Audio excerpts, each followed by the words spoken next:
নমস্কার, the রুটগা YouTube চ্যানেলে তোমাদের সবাইকে স্বাগত জানাই। নর্থ চব্বিশ পরগনা ডিস্ট্রিক্টের তরফ থেকে তোমাদের কিন্তু আইসিডিএস অঙ্গনওয়াড়ি হেল্পার পদে প্রায় 100+ শূন্য পদে নিয়োগের জন্য কিন্তু অফিসিয়াল বিজ্ঞপ্তি প্রকাশিত হয়েছে এবং এই নর্থ চব্বিশ পরগনা ডিস্ট্রিক্টের তরফ থেকে তোমাদের কিন্তু প্রায় 33টি আইসিডিএস প্রজেক্টের আন্ডারে তোমাদের নিয়োগ হতে চলেছে। কেমন? তো এখানে তোমরা কিন্তু এই অফিসিয়াল ওয়েবসাইটের লিঙ্ক ভিডিও ডেসক্রিপশনে দেওয়া থাকবে। তোমরা কিন্তু অবশ্যই এই ভিডিও ডেসক্রিপশনে এই অফিসিয়াল লিঙ্কে ক্লিক করে চলে আসবে। আসার পর দেখতে পাবে তোমাদের যে আইসিডিএস প্রজেক্টে তোমরা অন্তর্গত তার পাশে তোমরা ডাউনলোড অপশনে ক্লিক করে তোমাদের ভ্যাকেন্সি লিস্টগুলি একবার কিন্তু দেখে নেবে। কারণ এখানে প্রায় 33টি আইসিডিএস প্রজেক্টের আন্ডারে তোমাদের নিয়োগ হচ্ছে, তাই প্রতিটি আইসিডিএস প্রজেক্টে কোথায় কোথায় শূন্যপদ রয়েছে দেখানো কিন্তু সম্ভব না, ভিডিওটি অনেক লেন্থি হয়ে যাবে। তাই তোমরা কিন্তু তোমাদের আইসিডিএস প্রজেক্টের পিডিএফটি ডাউনলোড করে তোমরা দেখে নেবে। কেমন? তো সমস্ত কিছু কিন্তু আমি একটি নোটিফিকেশন থেকে তোমাদের জানিয়ে দেবো। তো এখানে কিন্তু তোমরা দেখতে পাচ্ছ অফিসিয়াল ওয়েবসাইট টিটাগড় থেকে শুরু করে খড়দা, এরপর দেখতে পাচ্ছ তোমার পানিহাটি রয়েছে, ব্যারাকপুর রয়েছে, বারাসাত রয়েছে, নৈহাটি রয়েছে এবং এখানে কিন্তু রয়েছে দেখতে পাচ্ছ কামারহাটি রয়েছে, বাগদা রয়েছে এবং দমদম রয়েছে, সন্দেশখালী। তো এই সমস্ত দেখতে পাচ্ছ আইসিডিএস প্রজেক্টের আন্ডারে তোমাদের কিন্তু নিয়োগ হতে চলেছে। তো তোমরা যে আইসিডিএস প্রজেক্টের আন্ডারে তোমরা রয়েছো সেই আইসিডিএস প্রজেক্টের ডান পাশে এই পিডিএফ অপশনে ক্লিক করে তোমরা কিন্তু তোমাদের নোটিশটি ডাউনলোড করে নেবে। কেমন?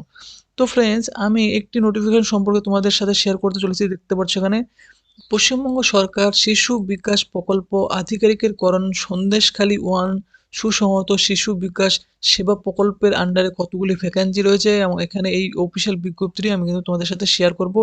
তো এই সন্দেশখালী কিন্তু অনেকটা উত্তপ্ত রয়েছে, তো এখানে এই অফিসিয়াল বিজ্ঞপ্তি সম্পর্কে তোমাদের সাথে আমি শেয়ার করব। এবং অফিসিয়াল বিজ্ঞপ্তিতে বলা হচ্ছে, দেখতে হচ্ছে এত দ্বারা জানানো যাচ্ছে যে সন্দেশখালী 1 শিশু বিকাশ সেবা প্রকল্পের অঙ্গনওয়াড়ি সহায়িকা পদে নিযুক্তির জন্য কেবলমাত্র সন্দেশখালী 1 শিশু সংহত শিশু বিকাশ সেবা প্রকল্প এলাকার অর্থাৎ সন্দেশখালী 1 পঞ্চায়েতের সমিতির অন্তর্ভুক্ত নিম্নলিখিত গ্রাম পঞ্চায়েতের সমূহের স্থায়ী বাসিন্দা কেবলমাত্র মহিলা এমন প্রার্থী তথা আবেদনকারীদের নিকট হইতে নিম্নলিখিত শর্তে আবেদনপত্র আহ্বান করা হচ্ছে। শুধুমাত্র মহিলা ক্যান্ডিডেটরা এখানে আবেদন করতে পারে এবং যে সমস্ত গ্রাম পঞ্চায়েতগুলি বলা হয়েছে সেই সমস্ত গ্রাম পঞ্চায়েতের মহিলারাই আবেদন করতে পারবে। এখানে উল্লেখ থাকে যে আবেদনকারিণী যে পঞ্চায়েতের স্থায়ী বাসিন্দা শুধুমাত্র সেই পঞ্চায়েতে মোট শূন্য পদের নিম্নলিখিত ভিত্তিতে সেই পঞ্চায়েতে আবেদন করতে পারবেন, অন্য কোনো পঞ্চায়েতে আবেদন করতে পারবেন না। এই নিয়োগ সম্পূর্ণভাবে স্বেচ্ছাসেবামূলক। এই কাজে নিযুক্ত সহায়িকা কোনো মতেই সরকারি কর্মী বলে কিন্তু গণ্য হবে না। অঙ্গনওয়াড়ি সহায়িকা পদের সরকার অনুমোদিত হারে প্রতি মাসে সাম্মানিক ভাতা সহ অতিরিক্ত ভাতা প্রদান করা হবে। বর্তমানে অঙ্গনওয়াড়ি সহায়িকা পদের চালু সাম্মানিক ভাতার পরিমাণ দেখতে পাচ্ছ 2,250 টাকা এবং অতিরিক্ত সাম্মানিক ভাতার পরিমাণ 4,050 টাকা। প্রার্থীকে অবশ্যই ভারতীয় নাগরিক কিন্তু হতে হবে আবেদন করতে গেলে। তো এখানে কিন্তু ভ্যাকেন্সি লিস্ট রয়েছে, দেখতে পাচ্ছ গ্রাম পঞ্চায়েতগুলি। নেজাট 1 গ্রাম পঞ্চায়েত 3টি শূন্যপদ রয়েছে, নেজাট 2 তে রয়েছে 13টি শূন্যপদ দেখতে পাচ্ছ। তোমাদের কাস্ট ক্যাটাগরি ওয়াইজ এখানে কিন্তু শূন্যপদ রয়েছে SC, ST, OBC, OBC B ক্যান্ডিডেটদের জন্য। কালীনগরে রয়েছে 16টি শূন্যপদ দেখতে পাচ্ছ, তোমরা কিন্তু একবার দেখে নেবে। এবং এখানে রয়েছে দেখতে পাচ্ছ আরো সেহেরা রাধানগরে রয়েছে 8টি শূন্যপদ, বয়রামারি 1 এ রয়েছে 9টি শূন্যপদ এবং বয়রামারি 2 তে রয়েছে দেখতে পাচ্ছ মোট 12টি শূন্যপদ এবং সরবেরিয়া আগ্রাহাটিতে রয়েছে 9টি শূন্যপদ এবং হাতগাছিতে রয়েছে দেখতে পাচ্ছ 10টি শূন্যপদ। তো তোমাদের কিন্তু এখানে এসসি, এসটি, ওবিসি সমস্ত কাস্ট ক্যাটাগরি ক্যান্ডিডেটের জন্য ভ্যাকেন্সি রয়েছে প্রতিটি গ্রাম পঞ্চায়েতে। এই গ্রাম পঞ্চায়েতের স্থায়ী বাসিন্দা তোমরা কিন্তু অবশ্যই এখানে আবেদন করতে পারবে। এবং বলা হচ্ছে আর্থিকভাবে অনগ্রসর শ্রেণী ক্যাটাগরি থেকে উপযুক্ত সংখ্যক প্রার্থী যদি না পাওয়া যায় তাহলে কিন্তু অসংরক্ষিত শ্রেণী অর্থাৎ আনরিজার্ভ ক্যান্ডিডেটকে প্রার্থীদেরকে দিয়ে সেই শূন্যপদগুলি কিন্তু এখানে পূরণ করা হবে বলা হচ্ছে। কেমন? এবং এখানে কিন্তু তোমাদের বলা হচ্ছে যে উপযুক্ত তোমাদের যে শংসাপত্র রয়েছে এসসি, এসটি, ওবিসি, এ, বি তোমাদের কিন্তু সময়ে চাওয়া মাত্র দাখিল করতে হবে। যে সময় তোমাদের চাওয়া অবশ্যই তোমাদের কিন্তু সাবমিট করতে হবে। নিয়োগের পূর্বে তাদের শংসাপত্র সত্যতা যাচাই করে নেওয়া হতে পারে। পশ্চিমবঙ্গের বাইরে থেকে জারি হওয়া যদি কোনো তোমাদের সার্টিফিকেট থেকে থাকে ওবিসি, এ, বি, এসসি, এসটি তোমাদের কিন্তু এখানে গ্রাহ্য করা হবে না বলা হয়েছে, দেখতে পাচ্ছ। কেমন?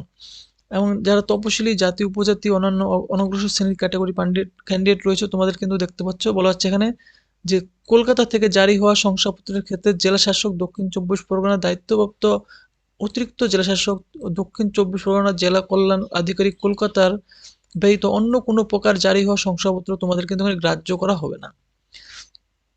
এবং যারা প্রতিবন্ধী পার্সন রয়েছে 40% হবে তাদের কিন্তু দেখতে পাচ্ছি বলা হচ্ছে সংশ্লিষ্ট প্রার্থীকে পশ্চিমবঙ্গের কোনো সরকারি মেডিকেল কলেজের বোর্ডে অথবা পশ্চিমবঙ্গের যে কোনো জেলা হাসপাতাল, পশ্চিমবঙ্গের যে কোনো মহকুমা হাসপাতালের বোর্ডের দ্বারা প্রদত্ত শংসাপত্র কিন্তু জমা করতে হবে বলা হচ্ছে। কেমন?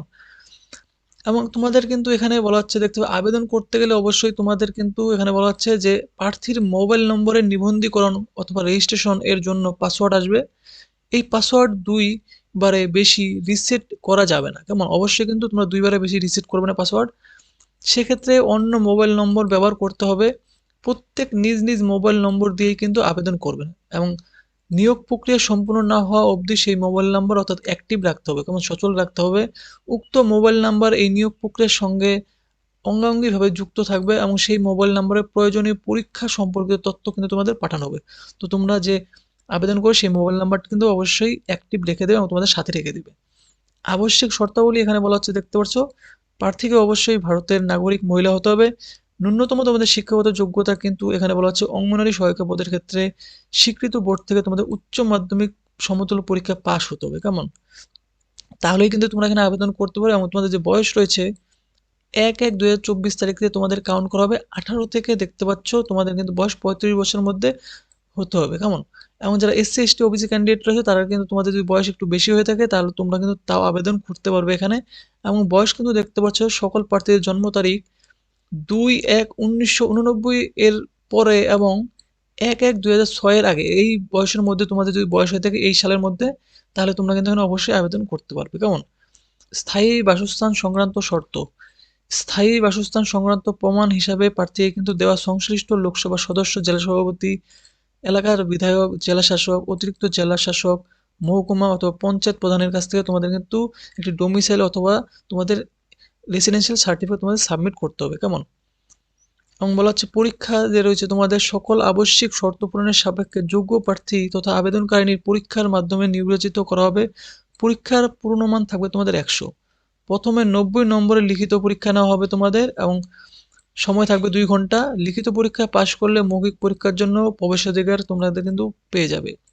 মৌখিক পরীক্ষা থাকবে ১০ নম্বর। অনুলিখনের জন্য দেখতে পাচ্ছ ক্ষেত্রে লিখিত পরীক্ষায় অতিরিক্ত ৪০ মিনিট বরাদ্দ থাকবে। লিখিত পরীক্ষায় অনুলিখনের ক্ষেত্রে মোট সময় হবে ২ ঘন্টা ৪০ মিনিট বরাদ্দ থাকবে। লিখিত পরীক্ষার দেখতে পাচ্ছ এখানে পাঠ্যক্রম তোমাদের এখানে দেওয়া হয়েছে, সিলেবাস দিয়ে দেওয়া হয়েছে। স্থানীয় ভাষায় ১৫০ শব্দের মধ্যে একটি রচনা তোমাদের লিখতে হবে ৮ম শ্রেণী মানের, ঠিক আছে? ১৫ নম্বর থাকবে। পাটিগণিত তোমাদের ৮ম শ্রেণী মানের দেখতে পাচ্ছ ২০ নম্বর থাকবে। পুষ্টি, জনস্বাস্থ্য, নারী সামাজিক অবস্থান বিষয়ক সম্পর্ক প্রশ্ন থাকবে তোমাদের ১৫ নম্বরের। ইংরেজি ভাষা দেখতে সরল প্রাথমিক জ্ঞান, সরল অনুবাদ ৮ম ও ৯ম শ্রেণী মানের তোমাদের থাকবে ২০ নম্বর এবং সাধারণ জ্ঞানের উপর থাকবে তোমাদের ২০ নম্বর। টোটাল কিন্তু এখানে ৯০ মার্কসের মধ্যে তোমাদের পরীক্ষা হবে এবং ১০ মার্কস তোমাদের কিন্তু ইন্টারভিউ থাকবে। ইংরেজি ব্যতীত বাকি সকল প্রশ্ন স্থানীয় ভাষায় তোমাদের হবে, অর্থাৎ বাংলা ভাষায় হবে। রচনা লিখন স্থানীয় ভাষায় লিখতে হবে। রচনা লিখন ব্যতীত বাকি সকল প্রশ্ন হবে মাল্টিপল চয়েস ধরনের কোশ্চেন, অর্থাৎ এমসিকিউ টাইপ কোশ্চেন থাকবে রচনা বাদে বাকি সমস্ত কোশ্চেনগুলি। লিখিত পরীক্ষায় উপরোক্ত রচনা লিখন, পাটিগণিত ৮ম শ্রেণী মানের, পুষ্টি, জনস্বাস্থ্য, নারী সামাজিক অবস্থান বিষয়ক প্রশ্ন, ইংরেজি দেখতে ইংরেজি ভাষার সরল ও প্রাথমিক জ্ঞান, সরল অনুবাদ ৮ম ও ৯ম শ্রেণী মানের থাকবে এবং সাধারণ জ্ঞানের প্রশ্ন থাকবে ৫টি ক্ষেত্রে। সর্বমোট ৩০ নম্বর না পেলে প্রার্থীকে মৌখিক পরীক্ষার জন্য বিবেচনা করা হবে না। তো তোমাদের কিন্তু সেই লিখিত পরীক্ষায় ৯০ এর মধ্যে তোমাদের কিন্তু ৩০ পেতে হবে। ৩০ না পেলে তোমাদের কিন্তু মৌখিক পরীক্ষার জন্য বিবেচনা করা হবে না। এই শর্তাবলী সকল শ্রেণী যথা সমস্ত কাস্ট ক্যাটাগরি ক্যান্ডিডেটদের জন্য কিন্তু এখানে রয়েছে, কেমন? সব ক্ষেত্রে প্রযোজ্য। লিখিত পরীক্ষায় পাশ করলে মৌখিক পরীক্ষায় অনুপস্থিত যদি থেকে থাকো তাহলে কিন্তু তোমাদের অযোগ্য বলে বিবেচিত করা হবে। লিখিত পরীক্ষায় প্রাপ্ত ও মৌখিক পরীক্ষার প্রাপ্ত নম্বর মিলিয়ে কিন্তু তোমাদের চূড়ান্ত মেধা তালিকা কিন্তু প্রস্তুত করা হবে। লিখিত পরীক্ষা ও মৌখিক পরীক্ষার তারিখ, প্রবেশ, অ্যাডমিট কার্ড প্রার্থীদের জানানো হবে। প্রবেশপত্র প্রার্থীকে নিজেকে নির্ধারিত সময়ের মধ্যে তোমাদের কিন্তু ডাউনলোড করতে হবে। রঙিন প্রিন্ট আউট কিন্তু নিতে হবে, অর্থাৎ তোমাদের যে অ্যাডমিট কার্ড দেওয়া হবে সেই অ্যাডমিট কার্ডটা কিন্তু তোমাদের কালার প্রিন্ট আউট করতে হবে এবং তোমাদের কিন্তু অ্যাডমিট কার্ড দেখতে পাচ্ছ কোনো প্রকার কিন্তু ইমেল বা ডাকযোগের মাধ্যমে কিন্তু পাঠানো হবে না, তোমার অনলাইন থেকে ডাউনলোড করতে হবে। এবং এখানে বলা হচ্ছে তোমাদের যে বিশেষ ক্ষেত্রে সরকারি আদেশনামা অনুসারে কিন্তু 1:5 অনুপাতে তোমাদের কিন্তু মৌখিক পরীক্ষার জন্য আহ্বান করা হবে প্রার্থীদেরকে। কোনো বিশেষ শ্রেণীতে উপযুক্ত সংখ্যায় প্রার্থী কম থাকলে সেই সংখ্যক মৌখিক পরীক্ষায় ডাকা হতে পারে। একই নম্বর প্রাপ্ত যদি শ্রেণীর যদি সকল প্রার্থীকে মৌখিক পরীক্ষায় বসার সুযোগ দেওয়া হবে। যদি কোনো ক্ষেত্রে দেখা যায় এক শ্রেণীর ২ বা ততোধিক প্রার্থী লিখিত পরীক্ষার প্রাপ্ত নম্বর সমান, সেক্ষেত্রে তাদের বয়স যার বেশি থাকবে তাকে কিন্তু এখানে ডাকা হবে, দেখতে পাচ্ছ অগ্রাধিকার দেওয়া হবে বলা হয়েছে। এবং সংরক্ষণ সংক্রান্ত দেখতে শর্তাবলী রয়েছে। সংরক্ষিত পদের প্রার্থীর ক্ষেত্রে নির্দিষ্ট শংসাপত্র উপযুক্ত কর্তৃপক্ষ দ্বারা প্রদত্ত হতে হবে তোমাদের। অবসরকালীন বয়স তোমাদের কিন্তু দেখতে পাচ্ছ তোমাদের কিন্তু অনুসারে প্রতিটি অঙ্গনওয়াড়ি সহায়িকা 65 বছর বয়স পর্যন্ত তোমরা কিন্তু এখানে স্বেচ্ছাসেবকমূলকভাবে কাজ করতে পারো। কর্মক্ষেত্র তোমাদের রয়েছে আবেদনকারিণী এই সুসংহত শিশু বিকাশ সেবা প্রকল্পের অধীনস্থ যে কোনো কেন্দ্রে তোমাদের কিন্তু কাজ করতে প্রস্তুত তোমাদের থাকতে হবে। প্রশিক্ষণ তোমাদের কিন্তু দেওয়া হবে, দেখতে পাচ্ছ এখানে বলা হচ্ছে প্রশিক্ষণ বাধ্যতামূলক। পশ্চিমবঙ্গের যে কোনো স্থানে তোমাদের কিন্তু প্রশিক্ষণ হতে পারে। প্রশিক্ষণ নিতে অস্বীকার করলে, প্রশিক্ষণের সময় ন্যূনতম যোগ্যতা মান অর্জন না করলে তার নিয়োগ কিন্তু বাতিল করা হবে। আবেদন সংক্রান্ত শর্তাবলী রয়েছে এখানে দেখতে পাচ্ছ তোমাদের আবেদনকারীদের নিম্নলিখিত ওয়েবসাইটের মাধ্যমে গিয়ে আবেদন করতে হবে। ওয়েবসাইট যে রয়েছে দেখতে পাচ্ছ, এই যে ওয়েবসাইট রয়েছে এই ওয়েবসাইটে গিয়ে তোমাদের কিন্তু আবেদন করতে হবে। এবং ওয়েবসাইট কিন্তু দেখতে পাচ্ছ অন স্ক্রিন, এই যে ওয়েবসাইট রয়েছে office of the district magistrate district ICDS section north 24 Pargana, এই ওয়েবসাইটে গিয়ে তোমাদের কিন্তু আবেদন করতে হবে। এবং আবেদন কীভাবে করবে তোমাদের কিন্তু আবেদন করার একটি কমপ্লিট ভিডিও আমি তোমাদের দেখিয়ে দেবো, কেমন? তো চ্যানেলটি তোমরা কিন্তু অবশ্যই সাবস্ক্রাইব করে রেখে দেবে এবং তোমাদের আবেদন করার ভিডিও তোমাদের কিন্তু আজকেই পেয়ে যাবে। তো আবেদন করার শুরুর তারিখ দেখতে পাচ্ছ 2রা মার্চ থেকে তোমাদের কিন্তু দেখতে পাচ্ছ সকাল 11টা থেকে তোমাদের আবেদন শুরু হয়ে গেছে। এবং আবেদন করার যে লাস্ট ডেট রয়েছে দেখতে পাচ্ছ এপ্রিল মাসের দেখতে পাচ্ছ 2 তারিখ পর্যন্ত তোমাদের কিন্তু আবেদন করার লাস্ট ডেট রয়েছে। এর আগে তোমরা কিন্তু অবশ্যই আবেদন করে নেবে। অনলাইন দরখাস্ত করার সময় তোমাদের কিন্তু নিম্নলিখিত দেখতে পাচ্ছ ওয়েবসাইটে যে সমস্ত ডকুমেন্টগুলি আপলোড করতে হবে তার লিস্ট কিন্তু এখানে করে দেওয়া হয়েছে। সাম্প্রতিক সময়ে আবেদন করার তারিখ থেকে 6 মাসের পূর্বের সময়ের মধ্যে তোলা প্রার্থীর একটি রঙিন পাসপোর্ট সাইজ মাপের ছবি, এবং অবশ্যই কিন্তু দেখতে হবে 20 থেকে 50 কেবির মধ্যে সাইজ হতে হবে। নীল বা কালো কালিতে আবেদনকারীর নামের সম্পূর্ণ সই অর্থাৎ স্বাক্ষর তোমাদের আপলোড করতে হবে 10 থেকে 20 কেবি সাইজের। প্রার্থীর আবেদনকারী সচিত্র ভোটার কার্ড থাকা বাধ্যতামূলক। প্রার্থীর স্থায়ী বাসিন্দা হওয়ার প্রমাণপত্র হিসাবে দেওয়া সংশ্লিষ্ট লোকসভা অথবা প্রধান জেলা শাসক যে কোনো একজনের কাছে তোমাদের কিন্তু অবশ্যই রেসিডেন্সিয়াল সার্টিফিকেট তোমাদের আপলোড করতে হবে, কেমন? এবং তোমাদের যে রয়েছে দেখতে পাচ্ছ পরীক্ষা রয়েছে, এই পরীক্ষার সময় তোমাদের কিন্তু কালার প্রিন্ট আউট তোমাদের অ্যাডমিট কার্ড দেখতে পাচ্ছ নিয়ে তোমাদের ডাউনলোড করতে হবে, কেমন? আবেদনপত্র দাখিল আপলোড করার সময় প্রার্থীকে রঙিন পাসপোর্ট মাপের সাইজের ছবি তোমাদের কিন্তু আপলোড করতে হবে। এই ছবিতে আবেদনপত্র দাখিল আপলোড করার তারিখ 6 মাসের বেশি পুরনো হলে চলবে না, কেমন? 6 মাসের আগের ছবি তোমাদের কিন্তু দিতে হবে, কেমন? রিসেন্ট পাসপোর্ট সাইজ ফটো তোমাদের আপলোড করতে হবে। প্রার্থী তথা প্রার্থীকে পরীক্ষা কেন্দ্রে নীল বা কালো ডট পেন নিজেকে আনতে হবে, কালির পেনে পরীক্ষা দেওয়া যাবে না, কেমন? সম্পূর্ণ সই আবেদন করার সময় দাখিল অর্থাৎ আপলোড করা হচ্ছে অনুরূপ সই পরীক্ষার হলে তাকে কিন্তু করতে হবে, অর্থাৎ যে সিগনেচারটি তোমরা আপলোড করবে সেই রকম সিগনেচারই তোমাদের কিন্তু পরীক্ষার হলে তোমাদের সাইন করতে হবে। পরীক্ষা কেন্দ্রে আগত প্রার্থীর সই দাখিল আপলোড করা সইয়ের সঙ্গে না মিললে সই দেখে সন্দেহ হলে সেই প্রার্থীকে কিন্তু পরীক্ষা কেন্দ্রের আধিকারিক পরীক্ষায় বসা থেকে বিরত করতে পারেন, তাই সিদ্ধান্ত কিন্তু চূড়ান্ত বলে গণ্য করা হবে। যে ওয়েবসাইটে পোর্টালে আবেদন বা দাখিল আপলোড করা হচ্ছে সেখানে থেকে তোমাদের কিন্তু অ্যাডমিট কার্ড ডাউনলোড করতে হবে রঙিন প্রিন্ট আউট, সেখানে লিখিত পরীক্ষার তারিখ এবং সময় সংক্রান্ত সমস্ত কিছু তোমাদের কিন্তু থাকবে, অর্থাৎ এই অফিসিয়াল ওয়েবসাইটের থ্রুতেই তোমাদের কিন্তু অ্যাডমিট কার্ড ডাউনলোড করতে হবে, সেখানে তোমাদের কিন্তু পরীক্ষার তারিখ সময়সীমা সমস্ত কিছু জানিয়ে দেওয়া হবে। আর্থিকভাবে অনগ্রসর শ্রেণীর প্রার্থীকে সরাসরি আবেদন করতে হবে। পশ্চিমবঙ্গের কোনো সরকারি কর্মসংস্থান কেন্দ্র অর্থাৎ এমপ্লয়মেন্ট এক্সচেঞ্জ থেকে কোনো প্রকার নাম চাওয়া হবে না।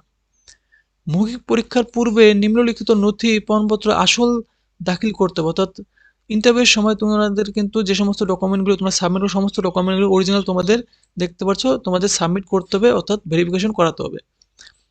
আবেদনপত্র দাখিল অর্থাৎ আপলোড করার সময় ভোটার কার্ড সম্পর্কিত যে তথ্য জমা করা হবে তার প্রতিলিপি কিন্তু তোমাদের অবশ্যই অরিজিনালি সাবমিট করতে হবে ইন্টারভিউয়ের সময়। জন্ম তারিখের প্রমাণপত্র হিসেবে মাধ্যমিকের স্বীকৃত বোর্ডের অ্যাডমিট কার্ড তোমরা সাবমিট করবে, আপলোড করবে। জাতিগত শংসাপত্র প্রযোজ্য হলে আপলোড করবে। শিক্ষাগত যোগ্যতার প্রমাণপত্র সাবমিট করবে।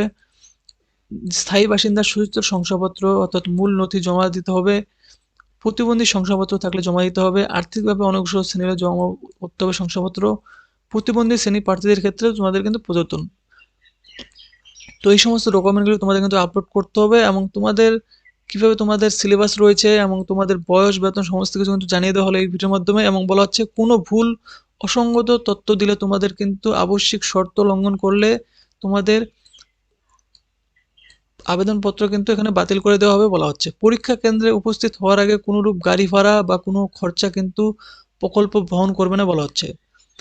যদি প্রমাণিত হয় কোনো প্রার্থী তার নিয়োগের ক্ষেত্রে কোনোরূপ প্রভাব বিস্তার করেছেন বা অসাধু উপায় অবলম্বন করেছেন, তাহলে কিন্তু তার যে আবেদনপত্রটিও এখানে ক্যান্সেল করে দেওয়া হবে বলা হচ্ছে।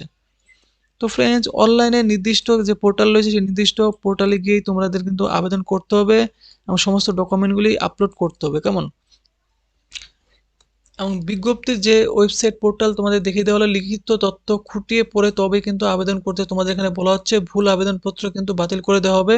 তো তোমরা কিন্তু অবশ্যই একবার এখানে দেখে শুনে আবেদন করবে এবং তোমরা যারা এলিজিবল ক্যান্ডিডেট রয়েছো নর্থ 24 পরগনা ডিস্ট্রিক্টের, তোমরা কিন্তু এখানে আবেদন করবে এবং আবেদন ভিডিও কিন্তু অবশ্যই তোমার চ্যানেল পেয়ে যাবে। এবং এখানে দেখতে পাচ্ছ দমদম যে রয়েছে, দমদমেও কিন্তু এখানে মোট দেখতে পাচ্ছ একটি শূন্যপদ রয়েছে।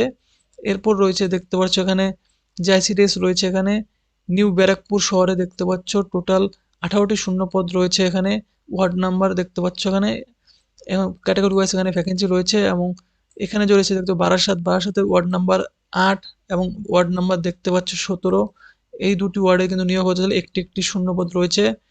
তো এইভাবে কিন্তু প্রায় নর্থ 24 পরগনা ডিস্ট্রিক্টে প্রায় 33টি আইসিডিএস প্রজেক্টে তোমাদের নিয়োগ। ফ্রেন্ডস, এই ভিডিওটিও যদি তোমাদের ভালো লাগে তো ভিডিওটি অবশ্যই তোমাদের লাইক করবে আর চ্যানেলটি কিন্তু অবশ্যই সাবস্ক্রাইব করবে এরকম আপডেট সবার আগে পাওয়ার জন্য।